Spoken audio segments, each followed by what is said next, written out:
Chers parents, bonjour. Comment allez-vous? C'est toujours un plaisir de vous retrouver. Euh, je suis très contente d'être avec vous encore aujourd'hui. Je vous souhaite un bon week-end aussi. Euh, je souhaite également une très bonne fête à tous les papas et je vous remercie du fond du cœur pour tous les sacrifices que vous faites auprès des mamans pour les enfants. Pour l'éducation de vos enfants aussi, vous vous investissez beaucoup. Merci à vous. On vous aime. Et j'ai une pensée spéciale à mon cher époux Fedner Saturne pour son soutien. Merci beaucoup. Merci d'être là pour nous. Je pense aussi à mon ami Fadler Célestin. Merci d'être papa responsable. Merci à vous, tous nos papas, mes amis papas. Je vous remercie pour votre implication dans la vie de vos enfants. C'est très important. Vous faites un travail extraordinaire. Nous sommes vraiment reconnaissantes, les mamans, pour ce que vous faites. Et aussi les enfants, ils sont très reconnaissants. Euh, Aussi, je remercie tous les papas qui sont les fans, les super fans de Maman Lee. Merci à vous. Merci de votre présence tous les jours dans la vie de vos enfants. Et le sujet pour aujourd'hui, ça concerne la perfection. Peut-être que vous vous demandez de quoi s'agit-il. On sait très bien que la perfection n'existe pas, justement. Euh, je vous rappelle, un parent prévenant, c'est quelqu'un qui ne sait rien ou qui ne sait pas du tout grand-chose au sujet de son enfant, mais qui veut toujours chercher à comprendre, à connaître davantage de choses dans la vie de son enfant. Alors, merci d'être là aujourd'hui. On va commencer avec le sujet. Juste une minute. Euh, voilà, on commence. Exigez-vous de la perfection à votre enfant? L'apprentissage par l'échec ou par erreur? Essai et erreur également. Donc, on va commencer avec ça. La semaine dernière, lors d'une conversation avec ma fille, elle a voulu s'habiller toute seule. J'ai appris une jolie phrase. Ce jour-là, elle avait un peu de la difficulté. Puis elle a recommencé et a réussi à le faire comme elle le voulait et m'a dit, Maman, tu vois, il suffit juste d'essayer. Je me suis dit, mon Dieu, est-ce vraiment un enfant de 4 ans? Et certainement, elle a eu raison. Il suffit juste d'essayer.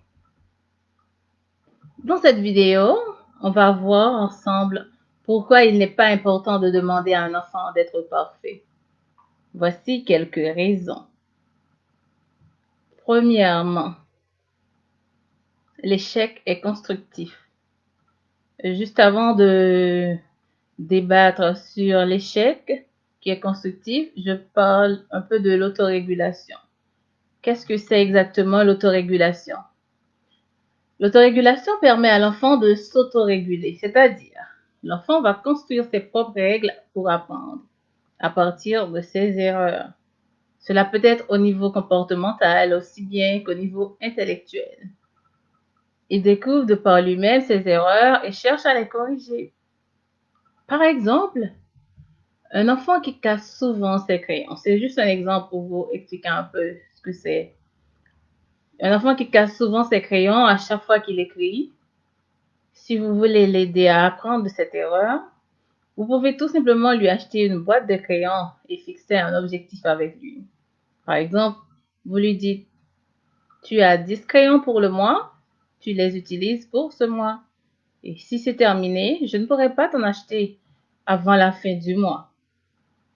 Donc, il finira par comprendre qu'on utilise les crayons pour écrire et on va essayer de travailler ce comportement et lui aussi va essayer de travailler ce comportement à savoir de ne pas casser ses crayons. Et vous avez tant d'autres exemples que je pourrais donner, mais sinon ça va prendre trop de temps, on va continuer. Donc, dans ce cas, vous êtes en train de l'aider à s'autoréguler, c'est-à-dire à apprendre de ses erreurs pour essayer d'être autonome. Vous aidez votre enfant à devenir autonome en faisant ce travail. Donc, je peux aussi donner un autre exemple concernant l'autorégulation dans le sens du comportement. Si votre enfant crie quand il s'adresse à vous, par exemple, vous lui montrez que vous vous adressez à lui, vous êtes calme, vous ne criez pas. Et ça va l'aider à apprendre que crier à chaque fois n'est pas la solution pour obtenir quelque chose de papa ou de maman. Donc, c'est bien ça l'apprentissage par erreur. Pour citer Piaget dans Essai et erreur, l'enfant apprend de cette façon. Il essaie, il recommence. Il essaie, il recommence. Et bam, ça a marché. Maman, j'ai réussi. Donc, il y a aussi de la pédagogie de Maria Montessori qui s'oriente de cette façon également. Et l'apprentissage par le jeu également aussi, ça tient compte de l'erreur de l'enfant pour développer ses compétences. Donc, voilà, c'est un peu ça, dans le sens que l'échec est constructif. On apprend de l'échec pour essayer de mieux faire la prochaine fois. Deuxième raison pour laquelle vous ne devriez peut-être pas être parfait ou demander la perfection à votre enfant, c'est pour le renforcement positif, c'est-à-dire la valorisation de l'effort de l'enfant et non l'éloge des notes. Ça, c'est plutôt dans le sens scolaire. Récemment, dans une émission sur Facebook, j'ai entendu un monsieur intervenir en citant les étudiants intelligents de sa promotion. Ben, pourquoi, selon vous, ces personnes-là étaient intelligentes? Eh bien, c'est tout simplement parce qu'ils avaient des bonnes notes au-dessus de la moyenne, par exemple 8, 9. Donc, c'est comme ça que lui, il classe l'intelligence. Moi, je n'ai aucun problème avec un enfant ou un élève qui obtient toujours des notes de cette échelle. C'est très bien. Mais ce qui est meilleur, c'est de savoir valoriser l'effort de tous les enfants, notamment de ceux qui ne réussissent pas à obtenir ces notes, mais qui travaillent au jour le jour pour s'améliorer. Ça, c'est très, très important. En tant qu'enseignante, ma joie, je la trouve quand je réussis à faire comprendre un exercice à un enfant qui avait de la difficulté à comprendre auparavant. Voilà, c'est vraiment ça pour moi l'essentiel. Je dis toujours que les parents sont les yeux des enfants. Il faut accompagner votre enfant, il faut le porter plus haut, bien sûr, mais ne les rendez pas stressés à force d'exiger la perfection. Et la troisième raison pour laquelle on va essayer d'être, comment je pourrais dire, de ne pas exiger la perfection, vous pouvez faire passer l'enfant à côté de ses rêves ou peut-être rater ses objectifs personnels dans la vie. Euh, Aujourd'hui encore, je rencontre des adultes, ou même ceux étant devenus parents, qui me parlent combien c'était difficile pour eux d'être acceptés dans leur propre famille parce qu'ils voulaient choisir leur propre courant de pensée. Ou on va voir plus loin, peut-être même une carrière. Ils ne pouvaient pas choisir leur propre métier parce que cela ne faisait pas plaisir à leurs parents. Leur choix de métier était considéré comme trop dévalorisant. Et bien sûr, si on ne fait pas le choix des parents, on se fait passer pour quelqu'un qui n'a pas d'objectif dans la vie. Ce qu'il importe de savoir, c'est que tout le monde ne peut pas être médecin, agronome, ingénieur, infirmier. C'est comme ça un peu qu'on classe les choses dans certaines sociétés. Et tout le monde n'aime pas d'ailleurs ces professions. Il faut le savoir. On oublie trop souvent les métiers manuels par force de vouloir classer les enfants dans telle catégorie. Ce sont pourtant des métiers indispensables pour fonctionner. Il faut aussi dire que certaines personnes qui exercent des métiers manuels gagnent très bien leur vie sans envier les autres professionnels subventionnés. Il faut savoir qu'on a besoin de toutes les compétences pour construire la société. Donc, chers parents, ne faites pas l'erreur de nos prédécesseurs. Apprenons de cela pour mieux encadrer nos enfants. Je respecte votre désir de parent de bien vouloir le meilleur pour votre enfant, mais il est tout aussi important de respecter le choix de votre enfant. Il va faire ses propres choix, ses propres erreurs et assumer les conséquences de ses erreurs. Et c'est comme ça qu'il va grandir, qu'il va grandir plutôt. Un adulte qui ne sait pas assumer ses erreurs reste encore un enfant en miniature. Quand vous faites une erreur, admettez que c'est bien une erreur et soyez prêt à accepter les conséquences. Pour le moins, on finit par apprendre de cette erreur. Donc, vous pouvez voir l'erreur du bon côté et rebrousser chemin. Enseignez à votre enfant de ne pas se morfondre dans l'erreur. L'erreur est apprentissage. Faites-en quelque chose de positif. Bien souvent, ce qui pose problème, c'est de ne pas vouloir accepter l'erreur. On ne réussit pas à tous les coups dans la vie. Il faut parfois échouer pour mieux s'élancer. Mais tout cela est possible si vous avez la volonté, la force nécessaire pour avancer. Et la quatrième raison, et la dernière, c'est de pouvoir se libérer de la peur de l'échec. C'est pour cela qu'il ne faut pas exiger de la perfection à votre enfant. La peur de l'échec, ça tue. Quelqu'un disait une fois, j'ai peur de l'échec. Au contraire, ne montrez pas à vos enfants que vous êtes une personne parfaite. Non. Montrez-lui votre faiblesse. Mais dites-lui que votre faiblesse n'est pas un frein à votre développement personnel ou à votre épanouissement.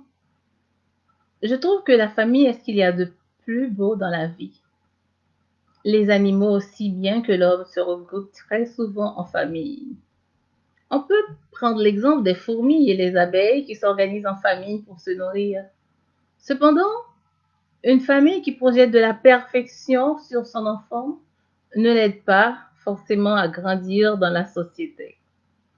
Cela peut lui donner un sentiment de supériorité au point de devenir un personnage narcissique et méprisant envers les autres. Si l'enfant allait vivre de cette façon, ou plutôt de façon isolée, cela n'affecterait pas les autres. Le danger réside dans le fait que l'homme ne vit pas de façon isolée. Mais même avec le confinement, nous avons fait l'expérience que l'homme est un être social. Donc, il faut travailler à bien éduquer les enfants pour trouver leur place dans cette société si complexe. Votre père, votre mère vous donne la vie. Mais chacun de nous doit évoluer dans sa propre sphère. Il est nécessaire de donner un bon équilibre à l'enfant qui est appelé à devenir un adulte à son tour. Des personnes, par exemple, qui ont une déficience intellectuelle, ils ont un petit peu de retard au niveau de l'intellect. Même avec ce retard, ce sont des personnes qui doivent être considérées comme des adultes dans la façon d'être traitées. Donc, c'est pour vous dire qu'il est de l'intérêt de votre enfant de grandir avec de la maturité. Un adulte qui fonctionne sans la moindre maturité fait pitié tout simplement. Mais les gens ne vont pas s'attarder là-dessus. Peut-être que les gens ne vont pas le dire non plus.